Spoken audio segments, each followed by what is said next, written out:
On va pouvoir commencer ce beau meet-up sur la finance décentralisée. Merci d'être venus aussi nombreux pour y participer. Je suis Patrick Bouffartic, président de la Paris Blockchain Society. Je vous dis peut-être un mot sur l'association, si c'est le premier événement auquel vous participez de l'association. On est une association de jeunes professionnels du Web3. Donc globalement, on s'adresse à des personnes qui ont entre 1 et 5 ans d'expérience professionnelle dans le secteur. Et l'objectif, c'est de se réunir pour approfondir nos connaissances par des conférences d'experts, comme ce soir, et développer son réseau. Donc globalement, on a deux grands types d'événements. Des conférences comme ce soir, donc des conférences qui sont publiques, gratuites, ouvertes à tous. On en organise globalement deux types. Donc il y a des conférences qui sont très professionnalisantes, comme ce soir, où c'est vraiment comment travailler dans tel secteur. Et ensuite, vous aurez des petits stands, vous pourrez échanger directement avec les participants. Et ensuite, on organise également des conférences qui sont plus thématiques, par exemple dernièrement sur la tokenisation d'actifs, où là, on va réunir différents experts pour débattre d'un sujet de manière plus sous le format débat. Et puis ensuite, pour les membres de l'association, je vous invite, si ça vous intéresse, à la fin, il y aura toutes les informations si vous souhaitez la rejoindre. On organise également des webinaires chaque semaine avec des experts qui sont réservés aux membres. On a eu l'occasion, par exemple, de rencontrer le Global Head of Trading de Galaxy Digital ou prochainement la DG de Binance France, qui est d'ailleurs notre événement anniversaire pour les 1 an de l'association et qui est exceptionnellement ouvert. Et vous pouvez participer sur la page LinkedIn de la Paris Blockchain Society. Vous mettez la question que vous voudriez lui poser en commentaire et on sélectionnera les meilleures questions pour assister à cet échange privilégié. Avant de commencer, donc dans quelques instants, je vais laisser la parole à Nathan Sexier, qui est vice-président d'Ethereum France, puisqu'on a fait cet événement en partenariat avec Ethereum France, qui vous parlera un petit peu de l'association. Et enfin, je laisserai la parole à Comet, qui nous font le plaisir de nous accueillir encore une fois dans ces magnifiques locaux pour se présenter. Merci à tous et très bonne soirée. Moi, juste un mot sur l'association. On est une loi 1901, donc à but non lucratif. On existe depuis 2015. On organise des meet-up réguliers comme celui-ci. On organise également la grande conférence qui s'appelle la ITC qui se déroule en juillet. J'en dirai un peu plus plus tard. On écrit du contenu sur notre site, notre blog Ethereum France. On traduit des articles techniques. Il y a le white paper d'Ethereum notamment qui a été traduit fut un temps. On a tous nos réseaux sociaux sur lesquels vous pouvez nous retrouver, notre page Meetup, notre Discord. On est en train de relancer les adhésions des membres, donc ça va venir dans les prochaines semaines. Et on a une chaîne YouTube sur laquelle on enregistre actuellement le Meetup.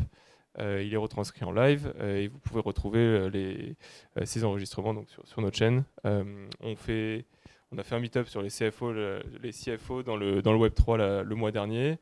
On a ce meet-up avec la PBS et on fait un meet-up le 1er juin vraiment orienté développeurs avec la team de Kairos Sloan et Angle que vous allez entendre ce soir. Et puis notre grosse conférence que je mentionnais en juillet qui s'appelle la ITC et la ITC Week. Donc un petit mot sur ça rapidement. On va revendre des tickets le 1er juin, ça part assez vite en général, mais donc il y a une grosse vague qui sera accessible. Donc je vous invite à noter cette date. Et on vient de sortir le site de la ITC Week. C'est en général une semaine, 10 jours d'événements autour de la conférence ITC où il y a 100, 150, parfois, 150 événements. En tout cas l'année dernière, c'était 150 événements qui se déroulent autour d'ITC. Vous pouvez, si vous organisez un événement avec votre entreprise, vous pouvez soumettre votre événement et on l'acceptera. Et il y a déjà une vingtaine d'événements listés. Voilà. Donc c'est tout pour moi et je passe directement la parole à Comet. Voilà, merci beaucoup.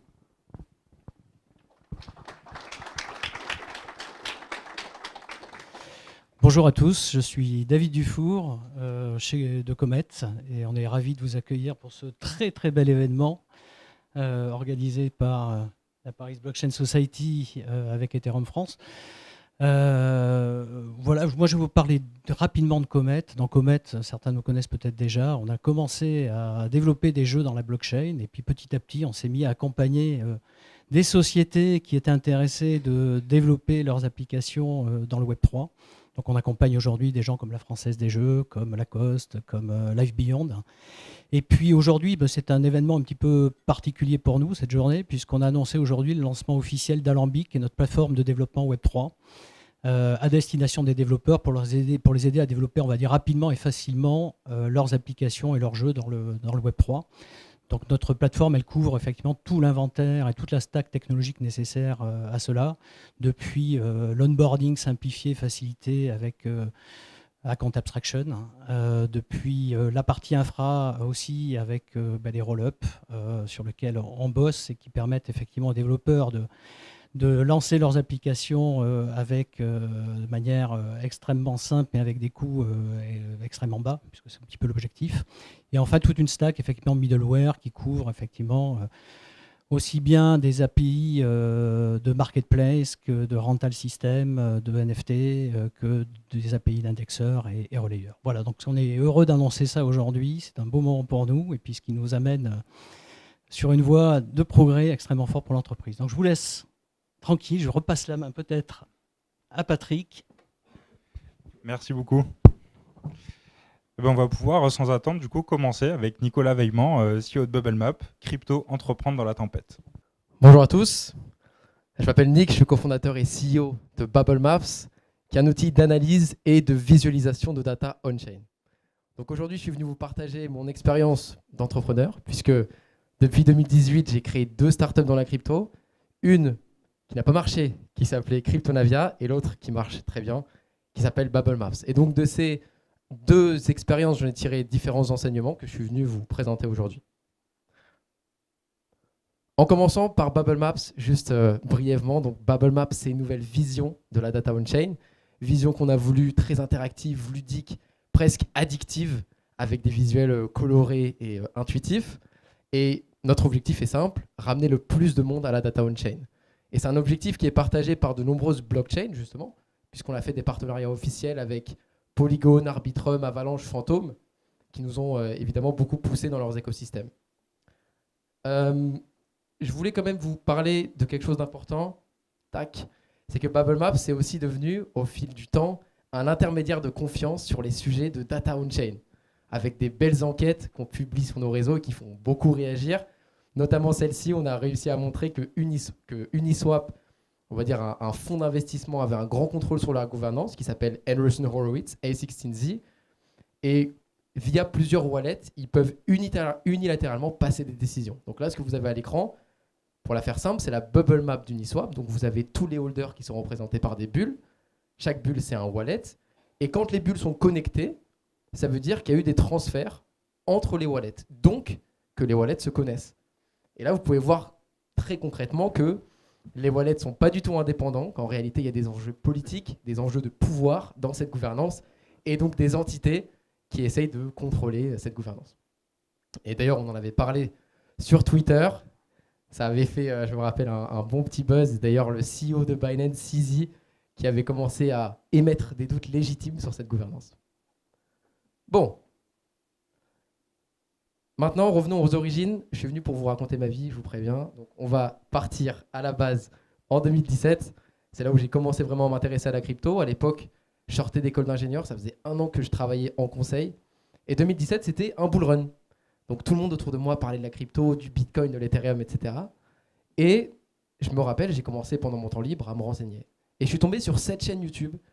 Je mets ma main à couper que personne ne la connaît dans la salle. Ken the Crypto, c'était une mini chaîne YouTube avec 10 000 abonnés. Et lui, son objectif, c'était de trouver la prochaine licorne crypto. La crypto qui allait faire 100x, il disait tout le temps. Et je me rappelle, je le regardais avec admiration parce que à chaque fois qu'il parlait d'une crypto, dans les semaines d'après, le cours explosait. Je me disais, mais qui est cet oracle? Qui est ce devin que j'ai trouvé? Mais en fait, pas du tout. On était en bull run et tout le monde avait raison, mais ça, je ne m'en rendais pas compte. Et donc, j'investissais avec lui. Et évidemment, en 2018, quand tous les prix se sont effondrés, mon investissement est descendu à 0. Il a fermé sa chaîne YouTube et puis on ne l'a plus jamais revu.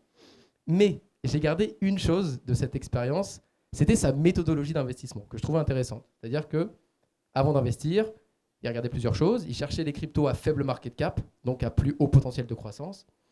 Ensuite, il regardait l'équipe derrière le projet pour voir si c'était des gens expérimentés qui avaient déjà fait des choses.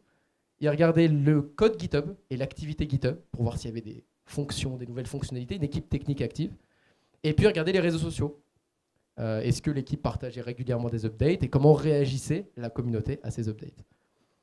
Et en 2018, donc on est là dans le bear market, c'est le début du bear market, et je me dis, ok, j'ai envie de faire quelque chose dans la crypto, ce marché m'intéresse, je vais transformer cette méthodologie en un produit. Et on a lancé avec mes 2 associés Cryptonavia, la fameuse Cryptonavia, qui est un dashboard. Donc, où vous pouvez, pour les investisseurs, rajouter ces métriques que je vous ai parlé juste avant, donc l'activité sur GitHub, les flux d'actualité, les sentiments sur les réseaux sociaux, etc. On a travaillé dessus pendant 2 ans et ça a été un échec complet. Un vrai flop, 0 utilisateur, tragique. Et je vais essayer de vous partager les enseignements que j'ai tirés de ça et pourquoi ça n'a pas marché. Il y a 4 raisons principales.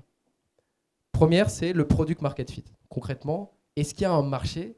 Est-ce que des gens sont prêts à payer pour utiliser vos produits? Et c'est très important de faire cette étude en amont, parce que derrière, si vous faites fausse route, au moins, vous n'avez pas gaspillé du temps, de l'énergie, des ressources, etc. Et Cryptonavia, on aurait pu se rendre compte très rapidement que c'était trop simple pour les bons et trop dur pour les novices, et donc pas assez intuitif. Donc on n'a pas su trouver notre place sur le marché. Et une bonne façon de faire un product market fit, évidemment, demandez autour de vous, mais demandez-vous sincèrement, surtout pour les produits B2C, sincèrement si vous seriez un utilisateur régulier de votre propre outil. Nous, ce n'était pas le cas. Cryptonavia, des fois, j'avais la flemme. Ensuite, une proposition de valeur claire et nette. Aujourd'hui, je vois passer pas mal de pitch deck où il y a plein d'idées à la fois, plein d'idées de produits, plein de fonctionnalités, plein de business models. C'est souvent intéressant de se recentrer parce que vous, ça vous permet de vous concentrer sur l'essentiel et en même temps, les utilisateurs savent là où vous les emmenez. Donc ça a vraiment plusieurs vertus. Et pareil, Cryptonavia, on avait plein de briques qui avaient un peu de valeur, mais pas une brique qui était indispensable. Troisième point, sortez vite une bêta, vite un MVP le plus vite possible. Avec Cryptonavia, on a fait 1 an de développement avant de sortir quelque chose. Et il n'y avait personne pour réceptionner une fois qu'on a sorti. Donc c'était une erreur. Et en plus, je me suis rendu compte après coup qu'on a ajouté des éléments cosmétiques qui n'étaient pas du tout nécessaires. Par exemple, on avait fait un système d'onglets pour que les gens puissent organiser leur dashboard. On avait fait en sorte que les modules soient dynamiques, en taille, que vous puissiez ajuster la taille. Mais tout le monde s'en fout de ça. Il faut vraiment, le but, c'est de créer de la valeur. Et après, vous pouvez vous permettre d'ajouter des éléments cosmétiques, mais pas avant. Et puis pour terminer, construire une communauté. C'est-à-dire qu'aujourd'hui, on est dans une économie de l'attention, où avoir de l'attention, c'est presque plus important qu'avoir un bon produit. C'est pour ça d'ailleurs que tous les influenceurs qui lancent des produits, ça cartonne, que ce soit des boissons, des marques de vêtements, etc. Ce n'est pas parce que les produits sont meilleurs, mais c'est parce qu'ils arrivent à convertir l'attention en business. Et effectivement, c'était quelque chose qu'on avait mal fait avec Cryptonavia. Et je vous conseille vraiment, si vous voulez débuter, de tout de suite vous lancer dans l'arène de l'attention. Attendez pas, dites-vous pas, je vais construire le produit, puis je verrai un peu pour le Twitter. Non, faites-le tout de suite, le Twitter, le Telegram, et co-construisez avec vos premiers utilisateurs. Bon, on est maintenant en 2020. J'ai l'impression de faire on est maintenant en 2020 et on sort de cette expérience et on se demande ce qu'on va faire maintenant, sachant que moi, j'hésitais, est-ce que je retrouve un boulot normal ou pas? Il y avait la famille qui mettait un peu la pression. Et il s'avère que là, il s'est passé quelque chose d'assez fou. C'était la reprise du bull run de 2021. Donc après 3 ans d'arrêt cardiaque, les premiers signes de vie du bull run revenaient. Et à ce moment-là, c'était aussi le pic de la DeFi, donc les blockchains, les Layer 1 qui explosaient, notamment la Binance Smart Chain qui commençait. Il y a un site qui a su se démarquer dans la Binance Smart Chain, c'est PooCoin. Si peut-être certains d'entre vous ont utilisé ce glorieux site. PooCoin, et PooCoin, c'est hissé dans le top 100 des sites les plus utilisés au monde pendant le bull run de 2021. Vous captez, c'était absolument incroyable. Et sur PooCoin, il y avait une section promoted où ils mettaient en avant des tokens. C'était tout simplement de la pub. Et on s'est rendu compte que dès qu'un token était mis en avant, le cours explosait. Donc on a fait le produit le plus simple que vous pouvez imaginer, à savoir un système d'alerte. Dès qu'un token est listé, on envoie des alertes. Et ça a cartonné. Et là, les 4 critères que je vous ai dit avant sont bien validés, à savoir product market fit, tout le monde doit faire de l'argent, c'est simple. En plus, nos alertes faisaient x5 à chaque fois pendant un mois, c'était vraiment incroyable. Deuxième point, la proposition de valeur, vous achetez nos alertes. Troisième point, sortir vite. Ça nous a pris 1 semaine pour développer ça, alors que Cryptonavia, ça nous avait pris 1 an. Donc on n'est clairement pas sur les mêmes échelles. Et dernier point, construire une communauté, immédiatement un Telegram, un Twitter, et en amont, on avait 5000 personnes déjà qui nous suivaient. Évidemment, le problème de ces alertes, c'est qu'on ne voyait pas d'avenir vraiment long terme dans ces alertes. Pour nous, c'était plus un jeu. Et du coup, on s'était préparé, on avait déjà anticipé. On se disait comment concrètement on va pouvoir aller de l'avant avec ça. Et on s'est retrouvé d'ailleurs à une période assez intéressante où on avait une communauté, mais plus de produits, Alors qu'avec Cryptonavia, on avait un produit, mais pas de communauté. Ce qui est une meilleure position, en réalité. Donc on a réfléchi, on a brainstormé, on s'est souvenu que dans Cryptonavia, peut-être la brique avec le plus de valeur, c'était déjà une bubble map, qu'on avait appelée la cluster map, et qui montrait comment les cryptos étaient corrélés en prix. Et donc, ni une ni deux, on a adapté ça, on l'a recyclé, et très rapidement, 2 semaines après, on a lancé la V0, le MVP de Bubble Maps, qui était loin de ce que c'est aujourd'hui. Il n'y avait qu'une blockchain, vous ne pouvez pas cliquer sur les bulles, il n'y avait pas grand-chose, mais on l'a vite sorti pour vite s'exposer au marché.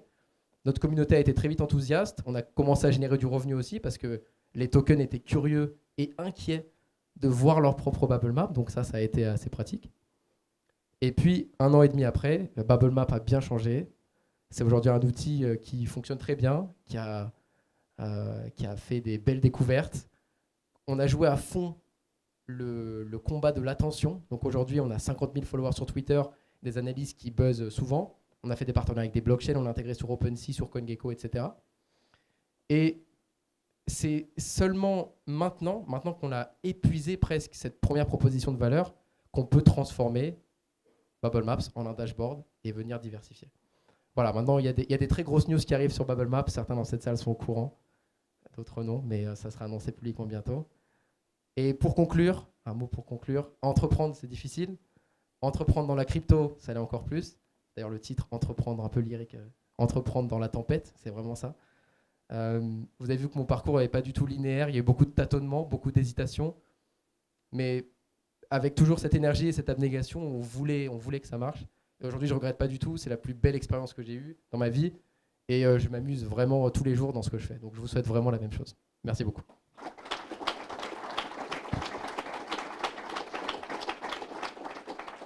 Du coup, bonjour à tous.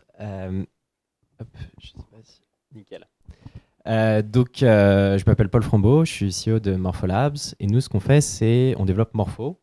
C'est un protocole DeFi. Donc, un protocole qui permet d'effectuer un service financier de manière décentralisée. Donc, nous, on est focus sur un segment qui est le lending. Donc, en gros, voilà, les cryptos, ça permet d'échanger de l'argent sans banque. Morpho, ça permet de prêter, d'emprunter sans banque, quoi, d'une certaine manière. Et donc, notre travail, c'est de faire un algo qui fait 1000 lignes, pas plus, quoi, et qu'on va déployer sur Ethereum pour que les gens l'utilisent. Et ça peut être des gens, ça peut être d'autres protocoles, etc. Aujourd'hui, il y a quasiment $1 milliard qui sont déposés sur Morpho et qui sont empruntés par d'autres utilisateurs qui souhaitent se financer, faire des actions financières type que du levier, etc., etc. On va un peu revenir dessus. Et aujourd'hui, ce que je voulais faire en 5 minutes, c'est donner les clés pour ceux qui seraient intéressés de commencer un protocole DeFi. C'est assez exotique en termes d'entrepreneuriat. Ça rapproche assez peu des autres segments du Web3, dans le sens où là, le but du jeu, c'est de coder 1000 lignes, quoi. Donc, c'est vraiment très, très précis, très, très focus sur quelque chose. Et donc, étrangement, en fait, ça va être assez différent de la présentation de juste avant, même s'il y a des points communs. Et je vois 3 grosses étapes principales. La première, c'est ce qu'on appelle un white paper. Donc, le but du jeu, encore une fois, c'est d'arriver avec un protocole, comme on avait des protocoles sur Internet type HTTP. Donc, c'est une suite d'instructions très précises qui va vous permettre de remplir un service très simple, transférer une page web ou SMTP, transférer des mails, etc. Et c'est quelque chose avec lequel vous n'avez pas le droit à l'erreur. Donc, nous, si on se trompe d'une ligne, effectivement, le $1 milliard, il peut finir. Enfin, voilà, on aura des exemples après sur les autres panels, sur la sécurité. Et donc, tout commence en fait avec une vision et du travail autour d'un protocole, voilà, d'un use case. Et la deuxième étape, ça va être la levée de fonds. Et c'est du coup assez opposé avec l'autre approche qui est beaucoup plus Silicon Valley, où on va chercher un product market fit, des utilisateurs, etc. etc. Ici, on ne peut pas se permettre d'itérer rapidement parce que chaque erreur peut coûter très cher. Donc du coup, les cycles de développement sont beaucoup plus longs. Il faut beaucoup plus se fédérer autour d'une vision et il faut trouver des gens qui croient en cette vision pour se financer. Parce que ne serait-ce que la moindre audit de notre code, ça peut coûter des centaines de milliers d'euros. Et donc, c'est important de lever des fonds à cette étape. Et enfin, le déploiement. Et tout simplement, c'est toute l'ingénierie autour de coder le smart contract, le déployer. Et c'est des tâches qui sont non triviales. Il faut essayer de regrouper une équipe la plus talentueuse possible sur le sujet. Et encore une fois, être très focus, très concentré sur ce sujet et pas voilà, pour déployer le protocole. Et ensuite, si la primitive fait du sens, alors on peut la marketer, la faire adopter, etc. Alors en pratique, effectivement, il faut itérer auprès des utilisateurs avant de déployer. Mais vu que les cycles de développement sont beaucoup plus longs, bah, on a tendance à prévoir des fois plusieurs mois à l'avance ce qui va être déployé sur la chaîne, quoi. Voilà, donc pour ma partie, c'est à peu près tout. Et Merlin va vous parler un peu plus des pratiques de sécurité en DeFi, parce que vous l'aurez compris, ça peut avoir un impact important. Salut à tous. Donc moi, c'est Merlin, cofondateur de Morpho avec Paul. Du coup, je vais vous expliquer comment ne pas mourir quand vous lancez un projet DeFi. En vrai, c'est assez sport. Donc, on va passer un petit peu en revue comment vous, personnellement, vous pouvez vous défendre et comment protéger aussi son protocole. Donc il y a à peu près, l'année dernière, il y a eu 3,1 milliards de hackés, 3,8 je crois en fait. Donc 82%, ce sont simplement les protocoles DeFi qui se sont fait hacker. Donc ça fait une sacrée somme. Et dans les scams, on a environ 6 milliards de dollars qui ont été hackés. Donc, contre quoi, personnellement, vous vous battez? En fait, donc il y a des scams dans tous les sens, que ce soit sur Telegram, Twitter, par email. Donc là, vous avez un gentil MetaMask qui va vous demander de mettre votre seed phrase. Ne le faites pas. Votre préféré projet NFT qui fait tout d'un coup une annonce. En fait, c'est juste un des fondateurs de Bored Yacht Club qui s'est fait hacker. Je ne sais plus combien il y a eu de millions de perdus. Là, c'était il y a 2 semaines. Donc moi, j'ai été tagué sur un super airdrop de Lens. Et ici, un airdrop de PP. Et des mails scammy. Donc en fait, tout ça pour vous dire que faites attention. Veillez au grain. À chaque fois que vous recevez une notification qui vous semble un petit peu bizarre, faites vraiment attention. Dans le doute, en fait, ne faites rien. C'est un milieu où vous êtes beaucoup plus à même d'être en fait la cible aussi d'attaques, notamment donc là c'est Paul, donc pas vraiment Paul, et qui envoie un message à Tom de Morpho. Donc heureusement Tom n'a pas perdu d'argent, mais voilà, en tant que fondateur, peut-être dans un prochain protocole DeFi, il faut avoir en tête que potentiellement vos employés ou vous, en fait, vous allez être impersonnifié et quelqu'un va essayer de vous hacker. Donc pour se défendre par rapport à ça, qu'est-ce qu'on peut faire? Donc une good OPSEC. J'ai des liens à la fin, donc vous pourrez regarder. Donc, qu'est-ce que vous pouvez faire?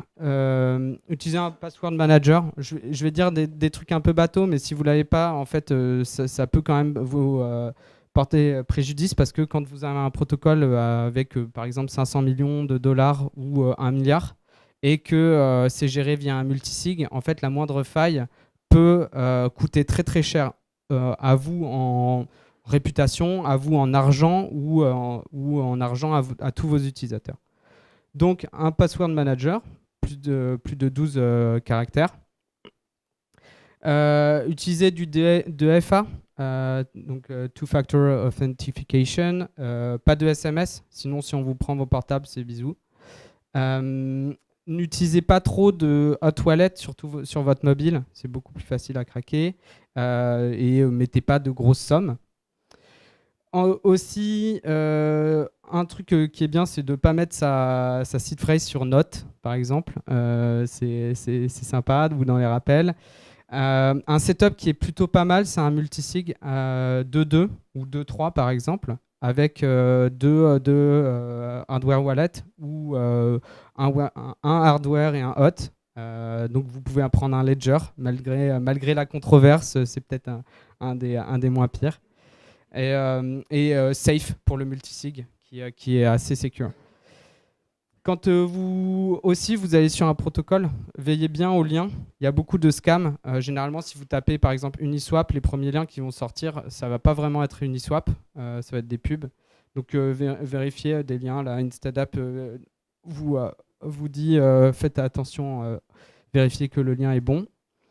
Dès qu'il y a des signatures, vérifiez que ce que vous signez le plus possible. Essayez de ne pas le faire de manière aveugle. Et donc, s'il y a un doute, il n'y a pas de doute, ne faites rien, en vrai. Prenez le temps. Vous n'êtes pas à 5 minutes près. Et sinon, priez. Donc ça, une fois que vous avez ça c'est pour votre setup personnel. Mais après, côté protocole, nous, par exemple, Morpho, on a quasiment $1 milliard dessus. Donc il faut que les setups des signers, etc. soient au top.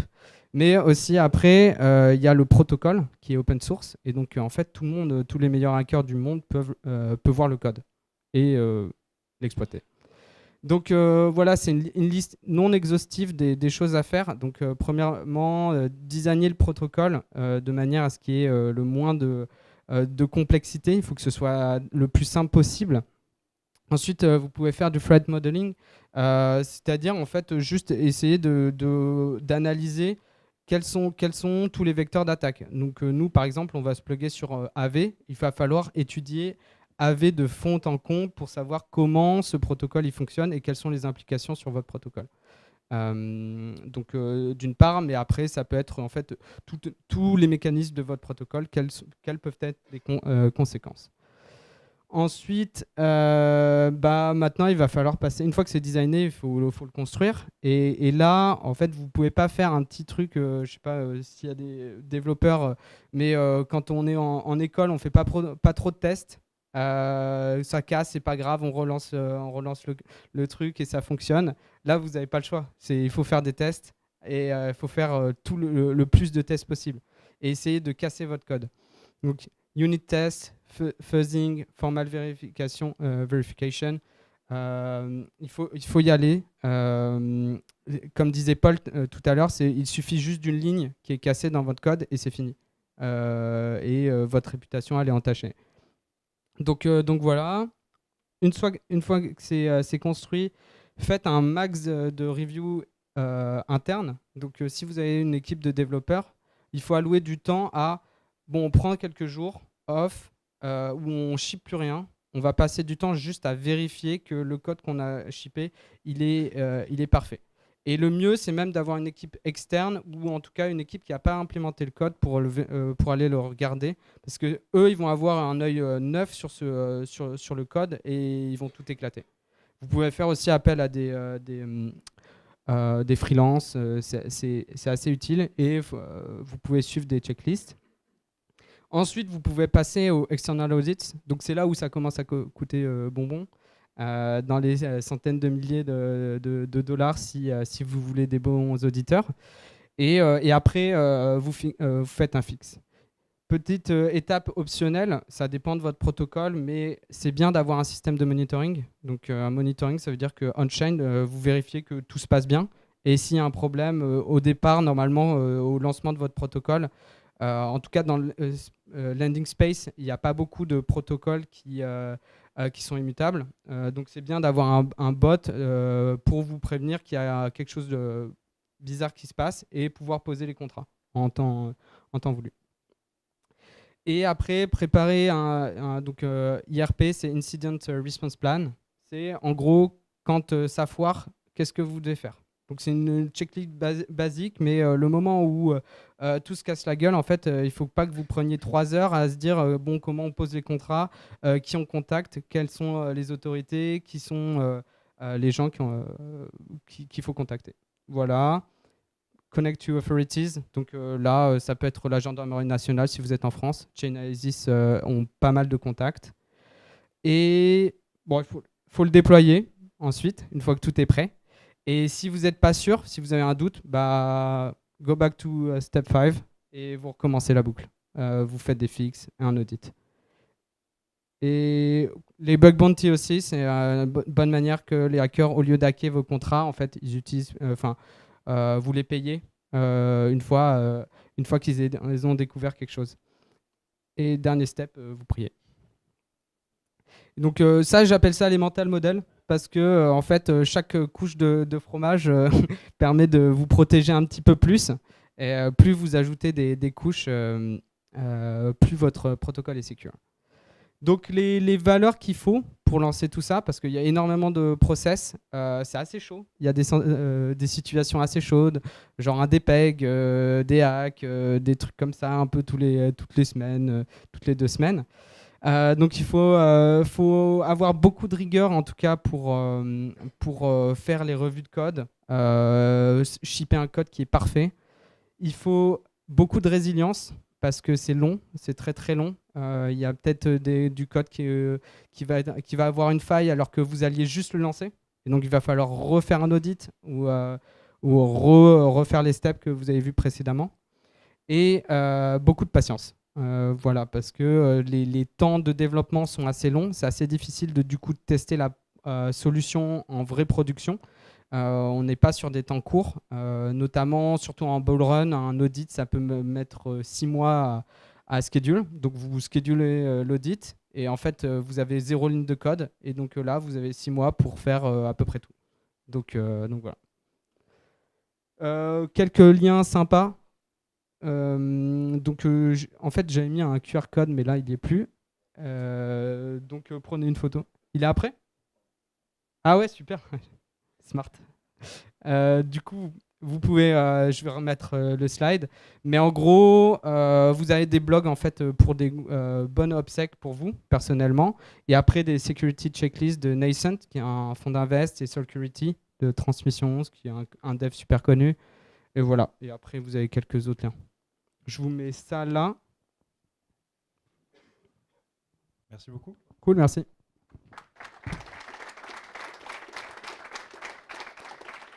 Merlin vous a fait une petite présentation sur ce qu'il faut faire pour éviter que ça se passe mal.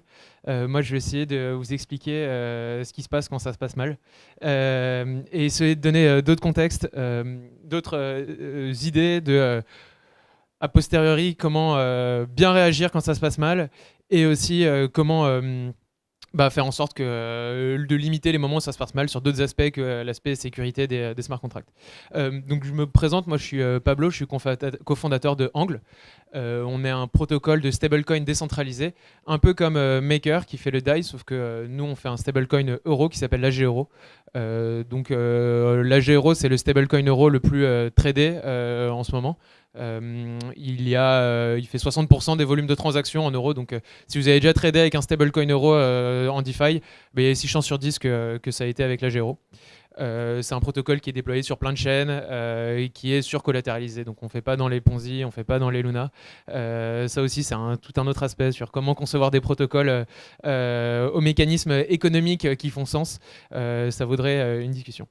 Moi, je fais un flashback 2 mois en arrière. Angle, c'est un protocole qui avait 60 millions de TVL, qui était...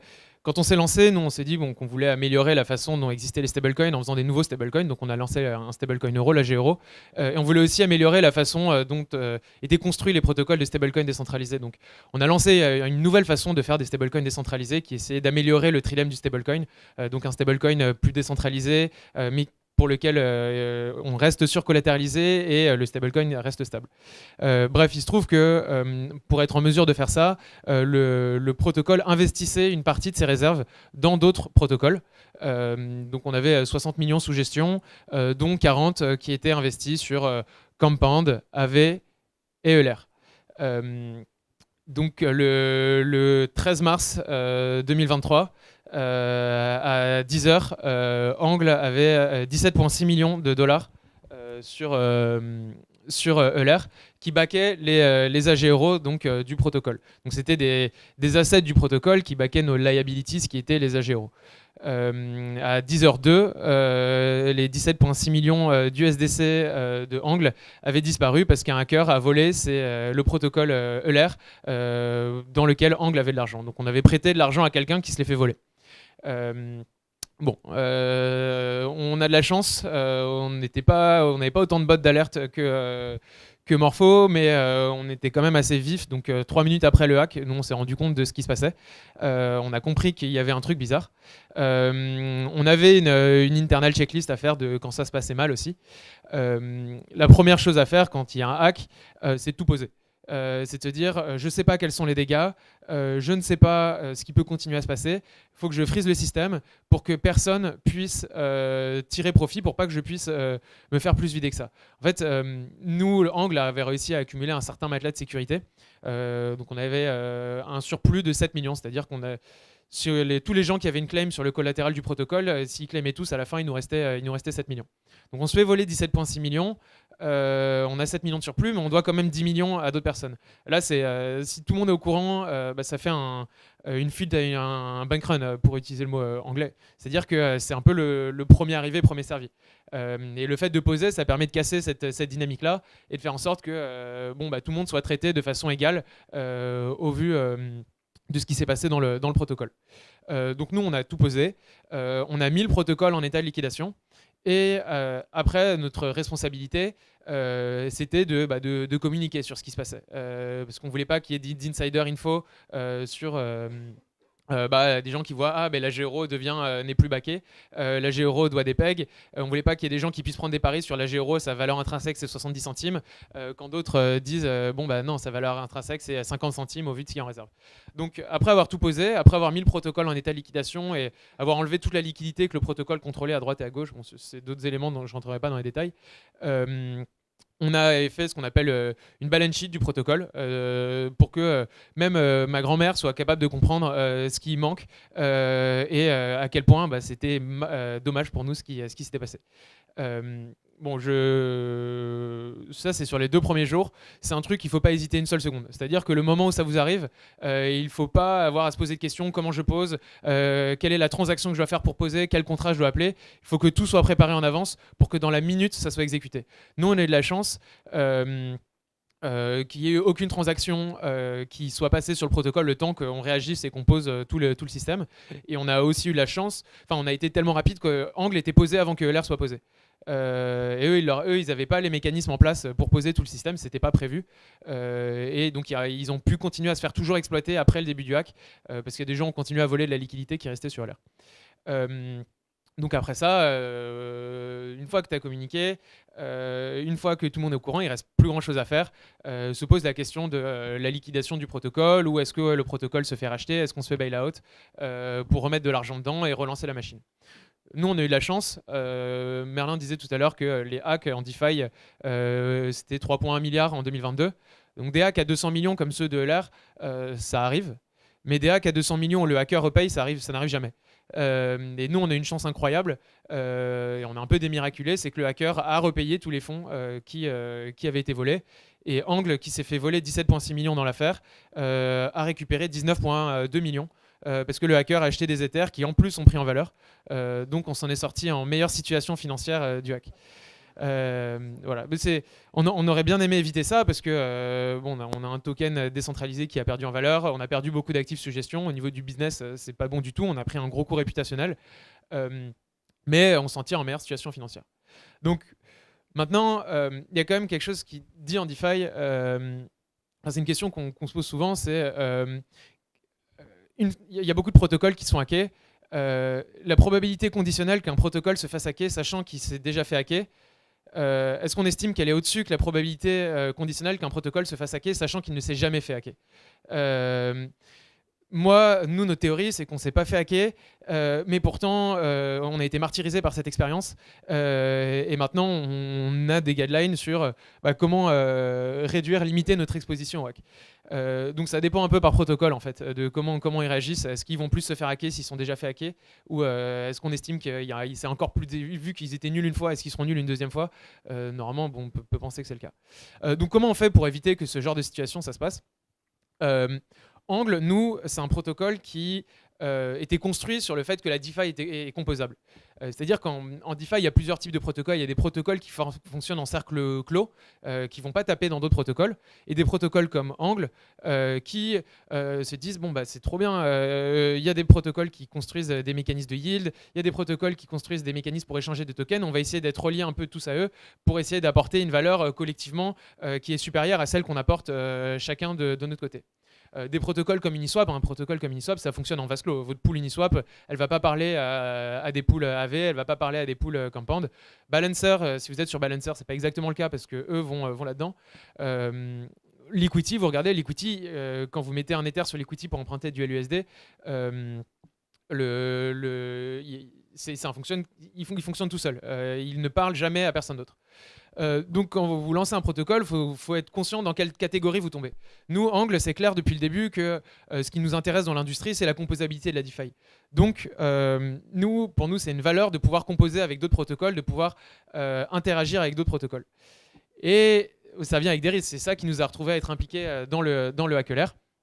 Alors, une fois qu'on a ça en tête, c'est quoi la façon de s'éviter d'interagir avec un protocole qui est en fait une paria ou qui risque de se faire hacker. Le premier truc tout con, c'est assez évident, c'est de se dire n'interagir qu'avec des blue chips. Des protocoles qui ont pignon sur rue, dont vous connaissez l'équipe, ce qui était le cas pour l'ER, qui a existé depuis suffisamment longtemps et qui a déjà géré des milliards d'actifs sous gestion ou des centaines de millions. Nous, on nous a poussé longtemps pour faire des trucs sur KyberSwap, par exemple, qui est un protocole un peu comme Uniswap, dans lequel on avait ajouté de la liquidité. Après le hack, on a retiré toutes nos liquidités de KyberSwap. Et après le hack, on s'est dit que plus jamais on allait mettre de la liquidité dans des protocoles qui ne sont pas les plus beaux de leur nom. Il se trouve qu'il y a une semaine, KyberSwap, on a trouvé une faille critique pour le moment où les gens ajoutaient de la liquidité, où tout l'argent qu'on aurait mis aurait pu être pris. Donc même des protocoles qui ont bonne réputation, des protocoles auxquels vous faites confiance, n'interagissez qu'avec des gens dont vous êtes sûr. Après, une fois que vous avez identifié le scope de gens avec lesquels vous voulez laisser votre protocole interagir, il ne faut pas mettre tous ces œufs dans le même panier. Nous, ce qui nous a été reproché, c'est que 40% de la TVL du protocole était dans Euler au moment du hack. Je considère toujours que ce n'était pas une mauvaise gestion du risque de notre part. Tout le monde n'est pas d'accord avec ça.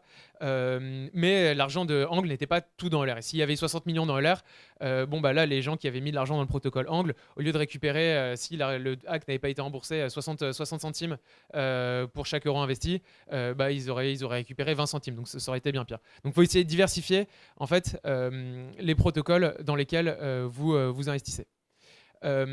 L'autre truc, c'est que même quand vous diversifiez, même quand vous n'interagissez qu'avec du blue chip, il faut partir du principe que tous les protocoles vont péter un jour ou un autre. Et ça, c'est un très bon principe de sécurité. Nous, par exemple, Angle, c'est un protocole de stablecoin. Un stablecoin, ça n'a d'intérêt que s'il est disponible à droite, à gauche, si des gens peuvent l'utiliser facilement. Et la façon la plus simple de rendre un stablecoin utilisable facilement, c'est de le rendre disponible sur plein de chaînes différentes. Et qui dit le rendre disponible sur plein de chaînes différentes, dit interagir avec des bridges. Les bridges, c'est historiquement le truc qui se fait le plus hacker en DeFi. Et si on permet de minter à des bridges de minter son stablecoin, ça veut dire qu'on se retrouve exposé au risque de tous les bridges possibles. Donc les mécanismes de bridge de Angle qui ont été construits avant le HackELR, ils reposent sur l'idée qu'on supporte plusieurs bridges, donc on diversifie notre risque, et que les bridges vont casser. Donc on met des limites par heure et des limites globales sur ce qui peut être minté d'une chaîne, ce qui peut être bridgé d'une chaîne à une autre en A0. Donc ça casse un peu l'UX et c'est un peu un compromis à faire en fait. On gagne en sécurité mais on perd complètement en UX. Mais au moins on est sûr que si un bridge casse, donc comme aujourd'hui c'est surtout Layer 0 qui fait Stargate, qui est le bridge qui est utilisé pour la G0, on sait qu'il va casser un jour, mais au moins le jour où ça se passe, on dort sur nos deux oreilles parce qu'on sait que l'exposition relative qu'on a au hack du bridge, elle est plutôt limitée. Donc voilà, ça c'est sur comment vous choisissez et comment interagir avec différents protocoles. Il y a d'autres choses, je pense, qui ont de la valeur aussi pour essayer de limiter son exposition au hack. J'ai deux autres idées, mais il n'y en a qu'une qui me revient pour le moment. L'autre idée, c'est que il faut que l'exposition des protocoles soit très transparente pour tout le monde. C'est-à-dire que vous allez avoir vos métriques internes que vous regardez sur je suis exposé à temps au risque de l'Ether, exposé à temps au risque du wrap stack sur mon protocole de lending. Si demain le Lido, enfin le stack Ether de Lido pète, et ben mon risque c'est tant. Mais en fait, ça, il y a ce que vous regardez, mais l'intelligence collective est toujours plus forte que ce que votre équipe est capable de voir. Et c'est un truc qui est super important et assez négligé, c'est d'avoir des analytics de très bonne qualité sur les protocoles. Pour que les risques soient transparents non seulement à vous et que vous soyez capable en 1 seconde de juger quel est votre risque et de façon automatisée. Donc nous par exemple on a des scripts qui tournent, qui nous donnent notre exposition à différents actifs du protocole, qui nous disent avant d'ajouter un collatéral par exemple, quelle déviation on peut tolérer avant que le protocole soit à risque. On a nos métriques internes, mais on fait en sorte que vraiment tout le monde puisse regarder. Et parce qu'on ça nous est déjà arrivé d'avoir des feedbacks de gens dans la communauté qui disent regardez là, je ne sais pas si vous avez fait gaffe à ça, il faudrait peut-être monter tel paramètre de risque. Parce que Angle, comme certains protocoles, il y a différentes conceptions, mais ce n'est pas la conception la plus pure d'un protocole. Nous, on conçoit des systèmes économiques qu'on a envie de faire scale et qui ne sont pas aussi immutables que des protocoles comme Uniswap. Mais donc, il y a des milliers de paramètres sur lesquels on peut jouer. Et on ne peut pas à chaque instant voir chacun des milliers de paramètres. Mais en revanche, avec un analytics ou des données transparentes mises pour tout le monde, on incite et on permet à la communauté de venir aussi avec des feedbacks assez intéressants. Et donc, ce que je rajoutais par rapport à ce qu'a dit Merlin sur quelle est la checklist à avoir au moment où vous lancez votre protocole en production, il faut vraiment s'assurer que toutes les données du protocole puissent être intelligibles et transparentes pour tout le monde sans avoir un bac+10 au niveau du protocole. Et c'est un truc qu'il ne faut pas déléguer à d'autres équipes parce que c'est vous-même, quand vous construisez votre protocole, qui êtes le mieux à même de savoir quels sont les risques économiques auxquels votre protocole est exposé ou les risques de composabilité via d'autres smart contracts et quelles sont les métriques importantes à mesurer. Donc il y a beaucoup de boîtes qui proposent de déléguer certaines composantes. C'est important de leverage ces boîtes-là, mais à la fin de vous garder la main sur comment vous présentez votre risque à vos utilisateurs. Donc voilà comment maintenant Angle nos quelques guidelines pour éviter que le hack se reproduise. Je pense qu'on a été un peu vaccinés. On a eu de la chance, on est des morts vivants et surtout depuis qu'on a reçu l'argent, on est des morts de faim. On s'est vu mourir et donc maintenant on croit plus que jamais à l'idée d'une DeFi composable, d'une finance transparente. Et donc il faut incarner ces valeurs de transparence et de composabilité au niveau des protocoles, même si, malgré les risques que ça implique. Et tout est une question de risque-reward à la fin. Et voilà. Bonjour à tous. Moi, je suis Anastasia. Je travaille chez Kaiko. Donc, Kaiko s'occupe de fournir à toutes les entreprises, qu'elles soient du secteur crypto, donc qu'elles soient des protocoles DeFi, ou qu'elles soient du secteur de la finance traditionnelle ou même des régulateurs, des données sur tout ce qui se passe dans les marchés crypto, que ce soit des marchés centralisés ou décentralisés. Et personnellement, je m'occupe de toutes les données DeFi. Donc, j'ai rejoint Kaiko il y a 4 ans pour donner du sens à toutes les données que Kaiko avait à sa disposition. C'était à l'époque que des données DeFi. Et depuis 2 ans, et notamment depuis le DeFi Summer, on a décidé avec Kaiko de lancer nos bases de données DeFi et de compléter ce qu'on avait déjà avec ce secteur si prometteur et justement d'apporter de la transparence sur ce qui se passe dans la DeFi, quels sont ses utilisateurs et accompagner au mieux les entreprises qui veulent rentrer dans cet écosystème.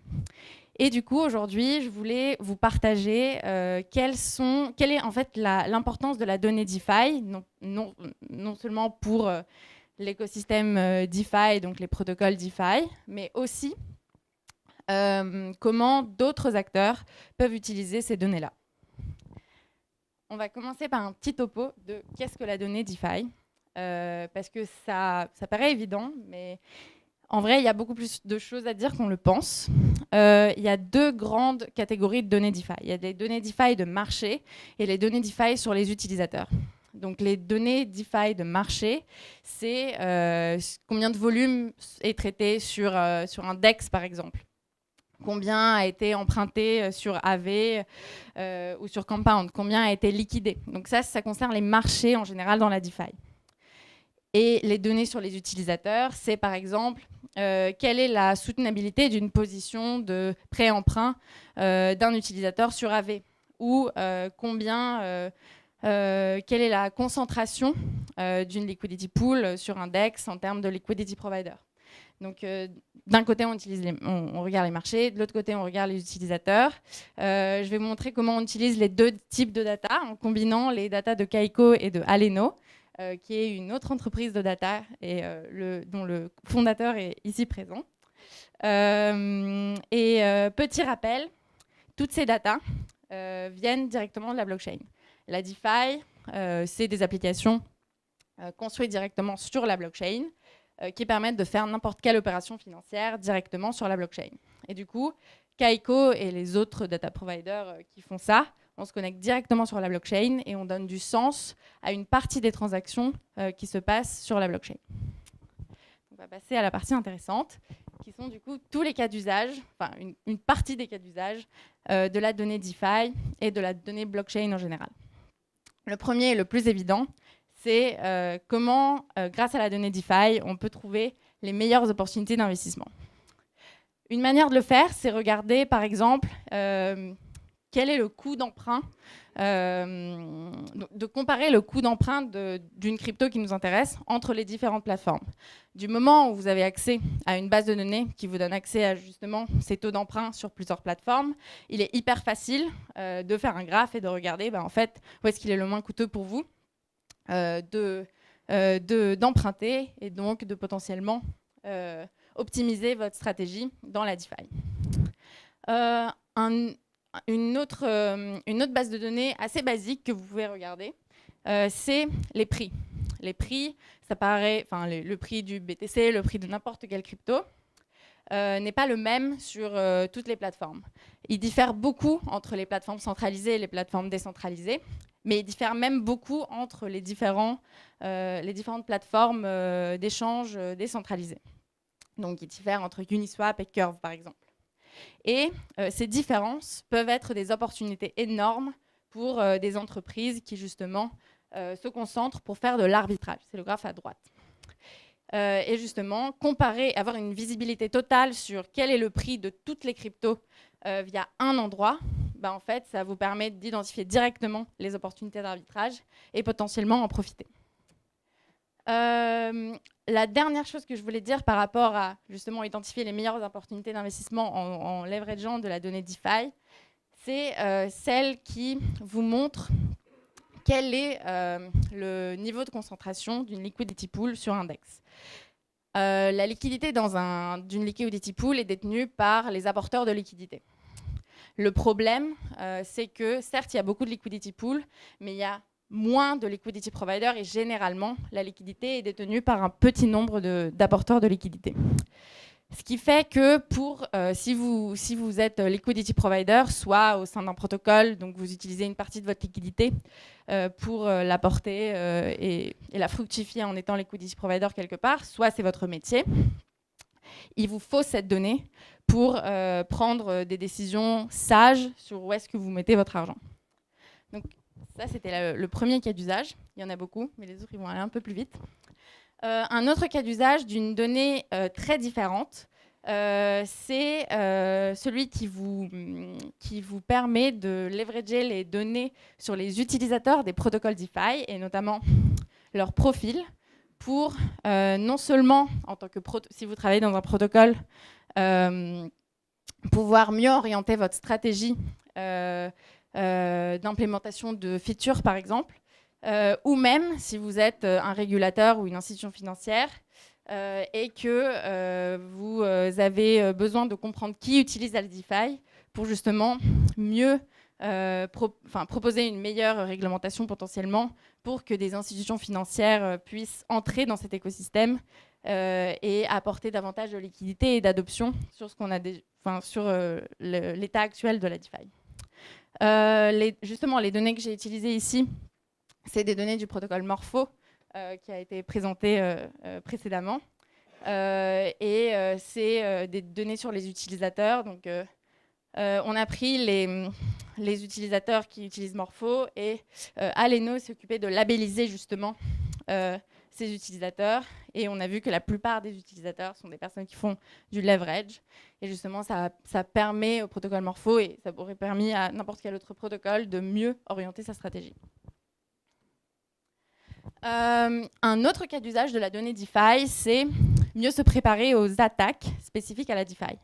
La DeFi a apporté beaucoup d'innovations et s'est beaucoup inspiré aussi de la finance traditionnelle, mais a aussi hérité de certains mauvais côtés, qui sont du coup les attaques. Notamment, elle a hérité de toutes les attaques du trading à haute fréquence, par exemple. Mais ce n'est pas de cette attaque-là que je vais vous parler aujourd'hui. Aujourd'hui, je voulais vous parler d'une attaque très très spécifique à la DeFi, qui n'existe pas dans la finance traditionnelle. C'est une attaque saine, mais qui doit être identifiée, parce que sans l'identifier, en fait, si vous êtes apporteur de liquidité, vous ne gagnez absolument rien en apportant de la liquidité sur un protocole. C'est ce qu'on appelle la just-in-time liquidity. Très simplement, ça consiste à apporter beaucoup de liquidité juste avant un trade pour capter l'ensemble des transaction fees de ce trade et enlever tout de suite après cette liquidité.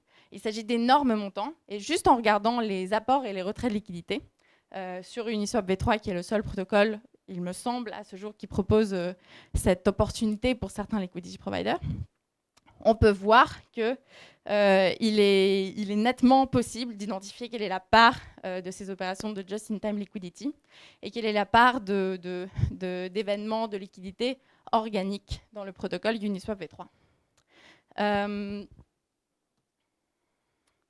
Un autre cas d'usage assez marquant que j'aime bien présenter pendant les conférences parce que c'est quelque chose qui nous a tous marqués, je pense, dans la crypto, c'est celui qui permet, en leverageant les données DeFi, d'anticiper les crises.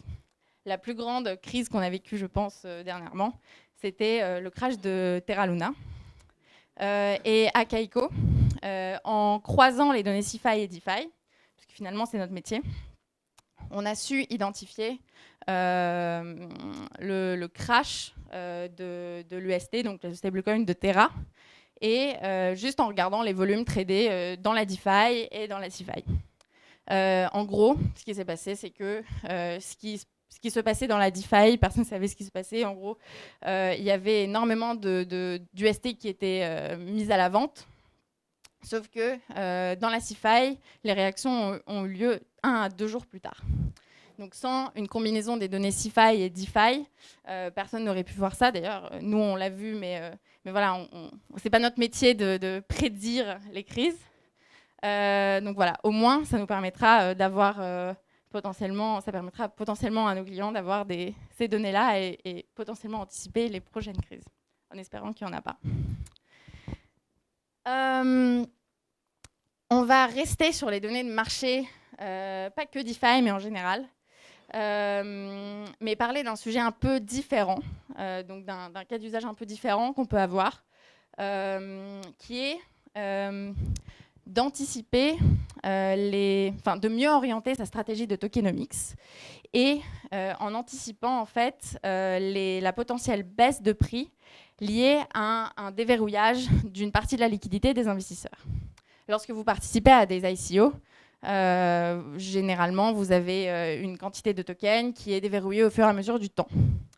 Et on a vu, en regardant justement les données de marché CeFi et DeFi, qu'une fois qu'une partie de ces tokens sont déverrouillés, donc que vous pouvez les vendre sur le marché secondaire, le prix baisse, mais du coup, plus la part totale de la supply des tokens est importante que vous avez allouée aux investisseurs, plus la baisse du prix sera importante suite au premier déverrouillage que vous faites. On va encore parler d'utilisateurs DeFi, mais cette fois-ci pour identifier et comprendre la psychologie des marchés reliée à un certain token. Lorsqu'on regarde donc dans la blockchain, on a plein de données, notamment les données DeFi, mais on a surtout des données sur qui détient quoi et qui fait quoi. Et le qui détient quoi, on peut l'avoir par asset. Et là, j'ai choisi le token de gouvernance de AAV. Et j'ai regardé, grâce aux données d'Aleno, quelle est la part des détenteurs de ce token d'AV qui reste suite à 1 an et suite à 2 ans de détention de ce token. Et c'est assez surprenant. Je m'attendais à des pourcentages beaucoup plus faibles, mais on voit que la part d'utilisateurs qui restent et qui gardent le token AAV suite à 1 an est de 61,5%.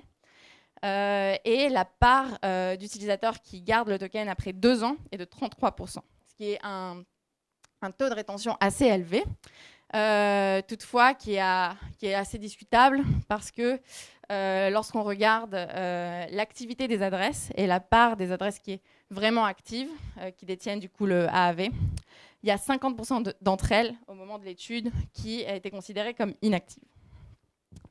Ce qui serait intéressant, à mon avis, bon, ça je ne l'ai pas, mais il serait hyper intéressant, à mon avis, de justement faire la même chose, mais avec les utilisateurs des protocoles DeFi, ce qui nous permettrait de savoir quelle est la vraie adoption d'un protocole DeFi. Et dans ce cas-là, ce serait de la donnée DeFi pure et dure. Ici, c'est le même genre de données qui est utilisé, mais c'est pour justement évaluer le niveau de décentralisation de la gouvernance d'un protocole DeFi. Donc, généralement, lorsqu'un protocole DeFi propose de la gouvernance, il propose un token de gouvernance. Donc, ceux qui détiennent ce token peuvent voter pour des features et plein de trucs reliés au protocole. Toutefois, plein d'histoires dans la crypto, plein de mauvaises histoires, sont reliées au fait qu'il y a juste une seule personne, généralement le founder, qui détient plus de 50% des tokens de gouvernance et qui a un pouvoir quasi total sur les décisions qui sont prises vis-à-vis de son protocole. Et aujourd'hui, du fait de la disponibilité de la donnée on-chain et de la donnée DeFi, parce que finalement, il suffit de lire la blockchain et d'ajouter beaucoup d'intelligence pour en déduire des choses. Du fait de cette disponibilité, il est possible de voir pour tous les tokens de gouvernance quelle est la part de chacun des utilisateurs dans l'ensemble de la supply. Lorsqu'on prend le token Uni, par exemple, qui est le token de gouvernance de Uniswap, on voit que quand même, il y a presque 50% de ce token de gouvernance qui est détenu par la communauté. Et il y a une autre part qui est détenue par un contrat qui appartient à Uniswap, qui est quand même assez grande, mais c'est un contrat qui s'occupe de la gouvernance. Et il y a une autre assez grande part, donc la part jaune, qui correspond à tous les tokens qui n'ont pas encore été vestés. Enfin, pour finir sur une note positive, la donnée DeFi est surtout très importante pour tout le monde, que ce soit les protocoles DeFi, les régulateurs, les institutions financières, pour montrer le potentiel qu'a la DeFi. Kaiko a été la première entreprise à montrer que Uniswap, en fait, enregistre le même volume d'échanges que Coinbase, et ce depuis presque 1 an et demi. On a aussi été les premiers à montrer qu'en fait, la quasi-totalité de la liquidité, donc du nombre de tokens disponibles à l'échange, était dans les DEX plutôt que dans les échanges centralisés. Et ces données-là, ce qui est positif, c'est que nous, on les vend à des institutions financières, à des banques, à des hedge funds qui, certes, aujourd'hui, agissent et utilisent la CeFi, mais qui pourraient demain utiliser la DeFi. Et lorsqu'ils voient ça, ils se rendent compte qu'il y a non seulement beaucoup d'opportunités, parce qu'il y a beaucoup d'utilisation, mais qu'eux-mêmes, s'il y avait le cadre pour entrer dans cet écosystème facilement, ils pourraient le faire et ça serait bénéfique parce que c'est là où se trouvent les meilleures opportunités et les meilleures conditions de marché. Merci beaucoup.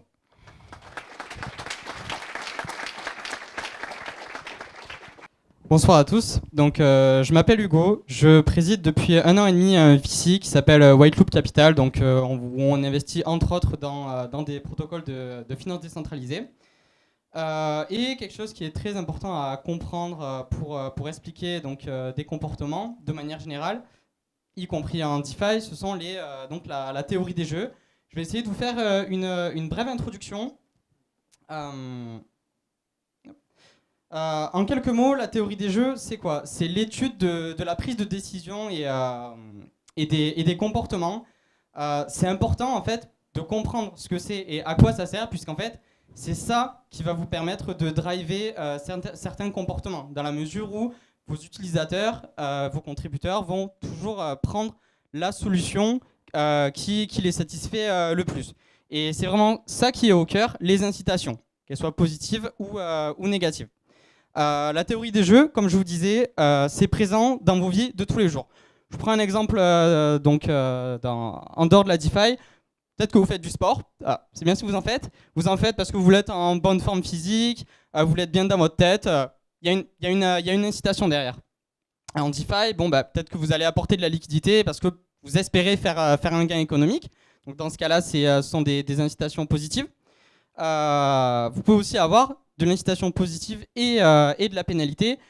Si par exemple vous décidez d'arrêter de fumer parce que le prix des cigarettes augmente, c'est parce que d'une part, vous voulez éviter donc la pénalité d'augmentation du prix et aussi pour augmenter votre pouvoir d'achat. On repasse sur de la DeFi. Peut-être que vous faites du staking d'Ether. Vous le faites parce que vous espérez faire un gain économique et vous n'êtes pas malveillant avec Node si vous en avez un parce que vous savez que vous serez pénalisé à travers un slashing, par exemple. En somme, la théorie des jeux, c'est vraiment ça qui va inciter et vous devez vous en servir pour favoriser les résultats que vous attendez de vos utilisateurs.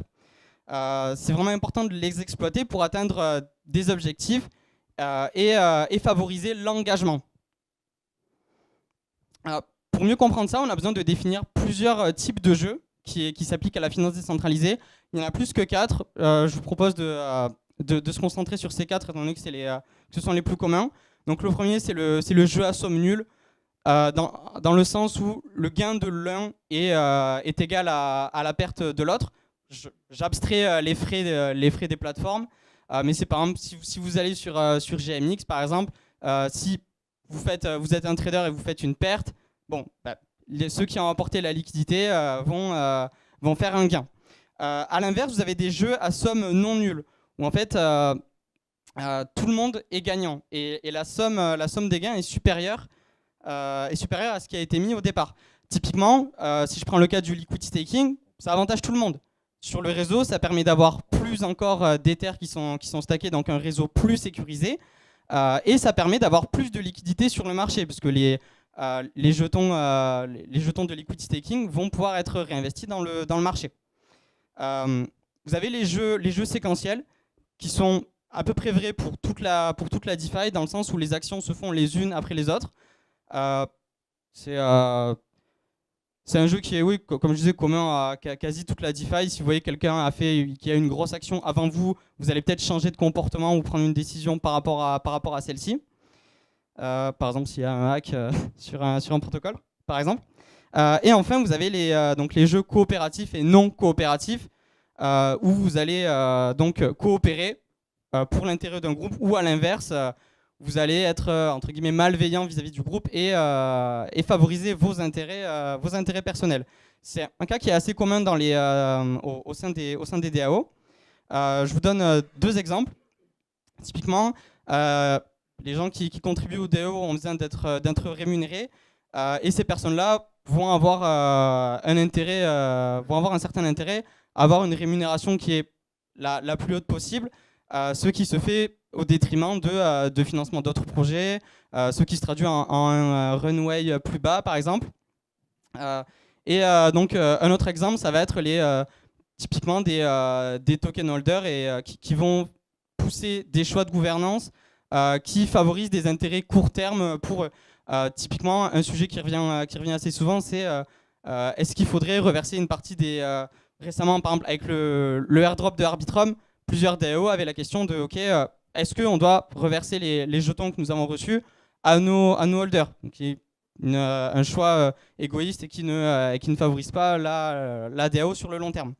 Donc la question qu'il faut se poser, c'est comment on fait pour avoir d'une part de l'engagement et de la coopération, mais aussi maximiser les bénéfices globaux et long terme du groupe. Je vous illustre ça avec le cas du liquidity mining sous sa forme la plus classique. Idéalement, on voudrait que ce soit un jeu coopératif, dans le sens où les intérêts de la plateforme vont être supérieurs aux intérêts personnels, parce que vous pensez avoir des utilisateurs qui sont convaincus de votre plateforme et qui ne vont pas agir de manière opportuniste et qui veulent voir votre plateforme réussir, ce qui se traduit en un jeu à somme nulle, puisque ça fait un gain économique au holder du jeton, puisqu'il est censé s'apprécier. Et vous avez une plateforme qui est compétitive, puisque vous avez plus de liquidité, donc vos utilisateurs vont pouvoir faire des swaps avec des sizes plus importantes, par exemple. Et c'est comme toujours un jeu séquentiel. Dans les faits, on se rend compte que c'est souvent un jeu non coopératif, dans la mesure où vos liquidity providers vont voir le jeton comme ce qu'on appelle un farm and dump, c'est-à-dire qu'ils vont automatiquement vendre le jeton de gouvernance que vous fournissez pour augmenter leur API. Ce qui se traduit aussi par un jeu à somme nulle, puisque si un gagne d'un côté, un autre perd.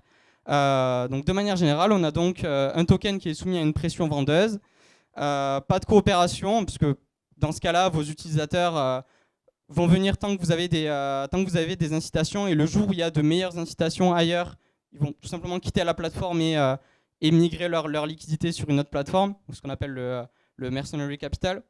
Et de manière générale, en fait, votre DAO est plutôt perdante. Donc, pour créer un environnement de jeu qui incite à la coopération, ça se fait en 2 étapes.